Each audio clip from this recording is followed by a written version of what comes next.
다들? 네, 정신 없었어요.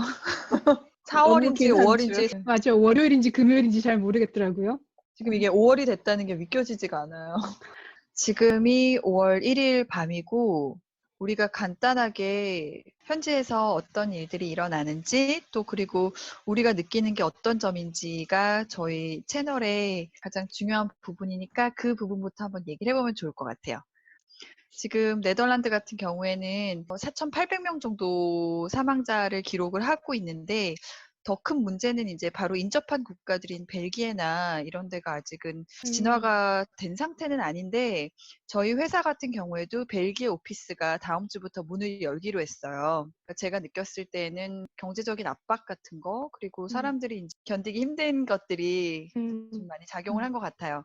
게다가 이제 5월 11일부터 학교를 점진적으로 열기로 했는데 사실 오늘 우리 커넥트톡 친구들을 만나서 얘기를 할 때 좀 더 많은 정보가 있었으면 좋겠다 했는데 불행히도 아직 아무 정보를 받지 못했어요.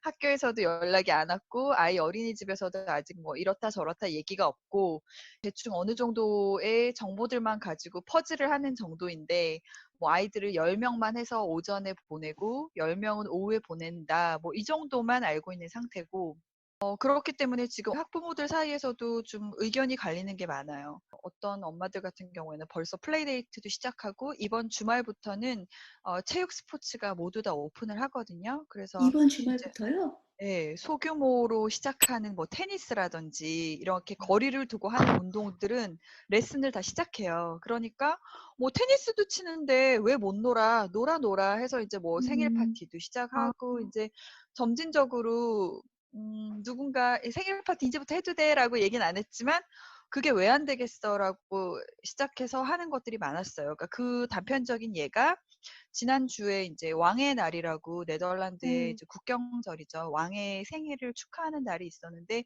그날 제가 얼핏 듣기로만 해도 몇백 건의 그 벌금을 문 거예요. 사람들이 계속 모여서 이제 파티도 하고 이제 같이 원래 그렇게 하면 안 된다고 얘기를 했는데 그런 케이스들이 많아서 그러니까 지금 이제 약간 혼란스러운 거예요. 학교도 열고 회사도 열고 다 여는데 그러면 우리는 왜 파티 못 해? 이런 게 좀 많아져서 물론 정부에서는 뭐 10명 이하는 괜찮다 했는데 파티할 때 뭐 누가 10명이고 11명이면 이걸 세진 않잖아요. 현실적으로. 그래서 그런 점들이 좀 많아서 사실 교민 사회에서도 한국 친구들 여기에 있는 친구들하고 얘기를 해보면은 나는 학교에 보내지 않겠다라는 친구들이 훨씬 많아요. 근데 네덜란드 엄마들하고 얘기를 해보면 학교 가야지. 당연히 가야지. 온라인 상에서도 여기 이제 엑스팻이라고 하죠. 이제 외국 사람들이 네덜란드에 사는 경우에 의견들도 극과 극으로 많이 갈려요. 마스크도 안 끼고 아직까지 네덜란드 정부가 집단 면역을 포기하지 않고 있는 상태거든요. 전 국민의 60%가 감염될 때까지 천천히 가겠다라고 하고 있는 게 네덜란드의 아직까지 현재 상황인데 그 부분에 대해서 엑스팻들은 자기 나라의 상황을 비교를 할 수 있잖아요. 네덜란드에서만 있는 게 아니니까. 그러니까 그런 사람들 같은 경우에는 반반인 것 같아요. 뭐 그러면 샵을 열지 말라는 거냐. 그러면 내 직장은 어떡하냐 이거고 다른 한 사람은 지금 이제 유럽에서 이번 주에 가장 굉장히 많이 이슈가 되고 엄마들 사이에서 얘기를 많이 했던 게 코로나로 인한 고열을 동반한 가와사키와 같은 비슷한 괴질에 대해서 이제 여기 언론에서 굉장히 많이 나왔어요. 그래서 이제 그거에 대해서 뭐 샘플 조사를 한다 했는데 아직까지 정확하게 밝혀진 건 없고 학교는 예정대로 열겠다라고 하니까 지금 분위기가 좀 그래요. 좀 붕 뜬 상태에 회사는 어떻게 해야 될지 학교는 어떻게 해야 될지 아직까지 안겠소. 그래서 좀 답답한 기분이 많이 들고 나는 과연 아이를 정말 걱정 없이 학교에 보낼 수 있을 만한 내 준비가 됐나. 솔직히 그건 아니고 학교에 아무도 마스크를 쓰지 않을 거고 손 세정제도 없을 거고 그리고 아이들은 당연히 1.5m 거리를 지키지 않을 거고 저는 현실적으로 좀 와닿지 않기 때문에 조금 많이 걱정스러워요. 그게 지금 현재 상태고 저와 같은 생각을 하는 분들이 많은 것 같아요. 프랑스 말씀을 드리면은 5월 11일부터 점진적인 계약을 하겠다고 일단 이렇게 얘기를 해놨잖아요. 그래서 그때부터 장관, 총리 뭐 이런 사람들이 언론에 많이 나와서 이런저런 얘기들을 했는데 일단 지금까지 나온 바로는 지자체별로 한다. 그리고 지자체들을 전국에 있는 시, 군 뭐 이런 데를 다 색깔을 3가지로 분류를 했어요. 빨간색, 초록색, 뭐 노란색이었나? 어쨌든 그래서 정도가 심한데 중간 지역 괜찮은데 이렇게 해서 그 정도에 따라서 계약하는 거를 다르게 한다 이런 식인데 예를 들어서 초록색인 데는 뭐 한꺼번에 한다던가 그걸 지자체 장한테 결정하게 맡겼고요. 그래서 아까 뉴스를 보니까 파리는 수도고 대도시고 당연히 빨간색이고 파리랑 이 주변 지역은 거의 다 빨간색이거든요. 그래서 파리 같은 경우에는 의료진 자녀들이나 재택근무가 불가능한 그런 직종의 자녀들 또는 이제 학습이 부진한 어린이들 아이들부터 학교에 오게 하고 다른 경우에는 못 오게 하다 뭐 이런 식으로 뉴스가 난 걸 봤고요. 저희 동네 같은 경우에는 아직 공식적인 입장은 안 나왔고 다음 주 초에 나올 것 같아요. 일단 설문조사를 돌렸는데 의사를 적어서 내라고 그래서 저는 일단 안 보낸다고 마음을 굳혀서 재택근무도 되니까 보냈는데 같은 학교 학부모들은 보낸다는 분위기가 되게 우세해서 사실 좀 놀랐어요. 왜냐면은 제가 아는 한국 부모 엄마 아빠들은 다 "애를 학교를 어떻게 보내냐." 막 이러잖아요. 여기 프랑스에 사는 한국 지인들도. 근데 '온도 차이가 확실히 나구나.'라는 생각이 음. 들어서 그래서 그때 선생님들 왜 파업한다고 했었잖아요. 그건 다 근데 해결이 된 거예요? 그것도 잘 모르겠어요. 그러니까 파업을 하는 선생님들 따로 있고 파업을 안 하는 선생님도 있고 하는 건지 뭐 전국적으로 파업을 하겠다는 건지 아직 안개 모든 게 속이네, 다 거기도. 여기도 다 반가워요. 뒤집어지죠. 단계동지. 안개동지. 그렇게 얘기하면 국민들이 정부에 대한 신뢰가 굉장하군요. 설문조사에서 네덜란드 정부가 굉장히 잘하고 있다라고 대부분의 국민들이 생각을 하고 있어요. 그러니까 그 이유는 제가 봤을 때는 그냥 제 생각에는 벨기에 봐. 이태리 봐.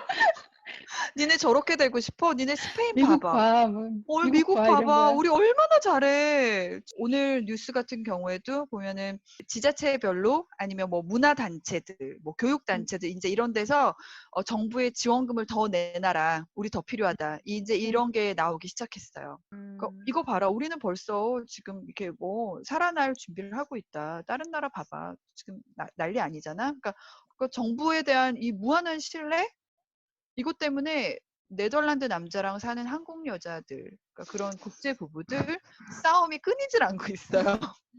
저희 집을 비롯하여 부부 싸움이 끊이지 않고 있어요, 지금. 코로나 때문에. 코로나 때문에 가정 파괴 상태야, 지금. 그 프랑스는 그래서 학교에 보내는 것도 엄마들 부모들에게 자율에 맡겼어요. 보낼 사람들은 보내고 보낼 사람들은 보내지 마라. 약간 그런 식으로 교육부 장관이 얘기를 했단 말이에요. 근데 중요한 거는 보낼 수 있는 상황에서 안 보내는 집은 이제 실업급여를 안 주는 거. 그게 포인트죠. 아이가 학교에 못 간다고 신청해 놓고 그것 때문에 일을 못 가니까 실업급여를 달라 이렇게까지는 하지 말라는 이야기죠. 그쵸. 네. 그러니까 원래는 아이가 집에 있으니까 그걸로 인해서 실업급여 신청이 가능했는데 학교가 문을 열었으니 아이를 안 보내고 실업급여 신청할 수는 없다. 이렇게 선을 그은 거죠. 그러니까 애 빨리 보내고 일하라고. 그거죠. 포인트는. 그거죠. 포인트는 그리고 그거예요, 실업급여도 지금. 뭐 이게 뭐 그 끝없는 그 금광이 아니잖아요. 끝이 그죠. 있는. 네. 저희 동네가 이제 프랑스랑 국경이 맞닿아 있는 지역이거든요. 그래서 아까 말씀하신 프랑스의 빨간 부분이랑 저희랑 붙어 있어요. 그래서 스위스도 비슷해요. 5월 11일 날 계약을 이제 시작한다고 했는데 저희도 지역을 나눠서 2부제 수업을 하는 지역이 있고요. 아예 모든 학생들이 다 5월 11일 날 학교 와라 하는 지역이 있는데 저희는 이제 그 2부제를 하는 곳이거든요. 왜냐면 아직 확진자가 많은 상태고 피해가 좀 더 큰 부분이라서 분위기가 좀 다른 것 같아요. 그 독일어권에 비해서. 그래서 저희 불어권은 거의 대부분 2부제를 하는 걸로 알고 있는데 보낼 건지 안 보낼 건지 선택의 여지는 없어요. 선택할 수는 없는데 만약에 아이가 고위험군이거나 같이 사는 한 집에 사는 가족이 고위험군이면 그 진단서를 끊어오면은 면제해주겠다 이렇게 하고 있어요. 원래도 무단 결석이 굉장히 엄격하게 통제되거든요. 그 프랑스처럼 뭐 선택이 있고 없고는 없는 것 같아요. 스위스는 연방정부에서 29일 날 발표를 하면서 어떻게 했냐면 용어를 이렇게 썼어요. 5월 11일 날 그 의무교육, 그 유치원, 초등학교, 그리고 우리나라로 치면 중학교에 해당되는 거기까지 학교를 열 수 있다. 결정은 깐톤 정부가 해라. 그러니까 주 정부가 하는 거예요. 그래서 지금 그 야근 로봇님이 사는 주 정부에서는 학급을 반으로 나눠서 이렇게 좀 단축 수업식으로 그렇게 가는 거고, 독일어권은 사실 그 코로나 쪽이 스위스에서는 코로나에 대한 그 피해가 굉장히 적은 지역이거든요.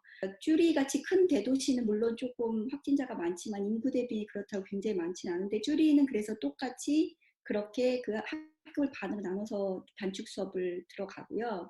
근데 독일어권에서는 지금 현재 발표된 주로는 2개만 그렇게 가고, 그 저희 주를 비롯한 나머지 중앙 쪽에 있는 그 확진자가 별로 없었던 주들은 다 일반 수업을 하는데, 대신 저는 이제 학교에서 공문을 받은 걸로는 선생님 간의 관계는 그러니까 2m, 선생님 여기는 굉장히 뭐 친밀하게 모여가지고 맨날 일일이 악수하고 뭐 이렇게 하는데 그런 거를 하지 않겠다고 그러고, 애들 뭐 손 씻는 그런 교육 같은 것들에 그 손 세정제 뭐 이런 거 다 비치하겠다, 학교 청소를 어떻게 하겠다, 이런 거 되게 자세하게 나왔는데, 아이들은 현재 나와 있는 그 기록에 의하면 아이들이 그 전파를 하는 게 크지 않고, 아이들은 뭐 떨어뜨려서 2m를 하라고 해도 요 작은 아이들이 그걸 지키기 어려운 상황이기 때문에 학교에서는 아이들을 막지는 않겠다, 이런 식으로 나왔어요. 저희 같은 경우는 뭐 의문의 여지 없이 5월 11일부터 아마 학교를 보내기 시작해야 될 것 같아요. 영국은 일단 록다운도 유럽 대륙보다 좀 늦게 시작했고요.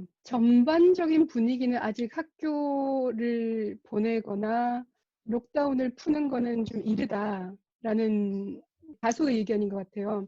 학교는 지금 온라인 수업 뭐 하고 있고요. 9월 학기에 개학을 할 수 있으면 좋겠다라는 게 보통 사람들의 의견인 것 같아요.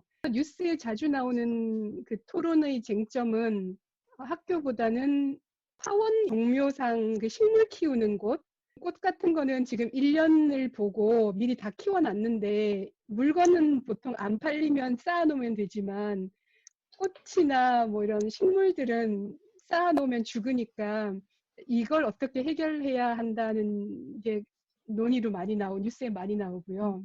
학교보다 꽃이네요. 네, 학교보다는 꽃이 지금 죽으면 나중에 지금 꽃 죽으면 수가 없으니까 애들은 영국 학교 나중에 사람들이 가도 돼, 이거. 영국 사람들이 그 가드닝에 대한 진짜 집착은 맞아. 상당합니다. 리스펙. 그래서 아니 근데 스위스도 똑같아요. 왜냐면 스위스가 지금 이게 2단계예요. 저희가 1단계 벌써 지금 27일에 풀었거든요. 네. 1단계 꽃집은 다 처음 푸른 게 열었죠. 네, 처음 푸른 게 음. 꽃집이었어요. 꽃집 맞아. 가드닝. 그리고 이제 지금 2단계 5월 11일 날 학교 연다는 거거든요. 그래서 진짜 이거 1단계가 꽃집이라는 거를 한국 분들이 알게 되면 재밌다고 느낄지 아니면 좀 어이없다고 느낄지 모르겠어요.